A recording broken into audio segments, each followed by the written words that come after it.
കട്ടപ്പനയിലെ ward കൗൺസിലറായ Joy ഉണ്ട്. ശ്രീ ജോയി, എന്താണ് അവസ്ഥ? 3 പേരുടെ ആരോഗ്യസ്ഥിതിയെ കുറിച്ച്?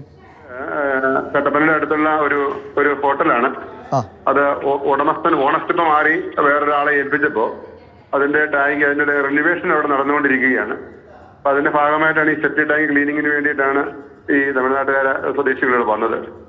ഇവര് അറിയാൻ കഴിഞ്ഞ ഇവര് നേരത്തെയും ഈ ടാങ്ക് ക്ലീനാക്കി മാറ്റുന്ന ആൾക്കാരായിരുന്നു. പക്ഷെ ഒരാള് ഈ മാൻഹോളിൽ കൂടി ഇറങ്ങി ഇതിന്റെ അളവ് എത്രയുണ്ട് എന്ന് നോക്കാനായിട്ട് ഇറങ്ങി. അയാൾ വീണു.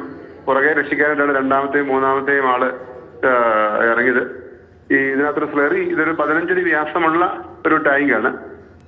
അപ്പൊ ഈ സ്ലറി ഒരു 5 അടി കൂടുതലില്ല. പക്ഷെ എല്ലാവരും അവരുടെ ആരോഗ്യസ്ഥിതിയെ കുറിച്ച് എന്തെങ്കിലും വിവരമുണ്ടോ? ആരോഗ്യസ്ഥിതിയെ കുറിച്ച് ഒന്നും പറയാറായിട്ടില്ല. സെന്റ് ജോൺസ് ഹോസ്പിറ്റലിലേക്ക് കൊണ്ടുപോയിരിക്കുകയാണ്.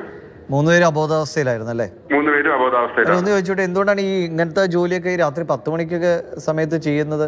ഇത് മെയിൻ റോഡിന്റെ സൈഡാണ്. അപ്പൊ ഇത് പകല് ചെയ്യാനായിട്ട് എന്താണ് ഇതിനകത്ത് അസൗകര്യം ഉണ്ടാവും. അപ്പൊ അതായിരിക്കണം അങ്ങനെ ചെയ്യാനായിട്ടുള്ള കാരണം. ശരി, അങ്ങേ കൂടുതൽ വിവരങ്ങൾക്കായി പിന്നീട് ബന്ധപ്പെടാം. എന്തായാലും 3 പേരെയും ആശുപത്രിയിലേക്ക് കൊണ്ടുപോയിട്ടുണ്ട്. ആരോഗ്യസ്ഥിതിയെക്കുറിച്ച് കൂടുതൽ പറയാറായിട്ടില്ല എന്നാണ് അദ്ദേഹം അറിയിക്കുന്നത്. എന്തായാലും ആശങ്കപ്പെടുത്തുന്ന ഒരു സ്ഥിതി ഇപ്പോഴും നിലവിലുണ്ട് എന്നത് വസ്തുതയാണ്. കാരണം ഏകദേശം 1.5 മണിക്കൂറോളം കഴിഞ്ഞ ശേഷമാണ് അവരെ പുറത്തെടുക്കാൻ കഴിഞ്ഞത്. അപ്പോൾ ഏതവസ്ഥയിലാണ് എന്ന് നമുക്ക് പറയാൻ കഴിയില്ല. 3 പേരും അബോധാവസ്ഥയിലായിരുന്നു പുറത്തെടുക്കുമ്പോൾ. 3 പേരെയും ആശുപത്രിയിലേക്ക് മാറ്റിയിട്ടുണ്ട്.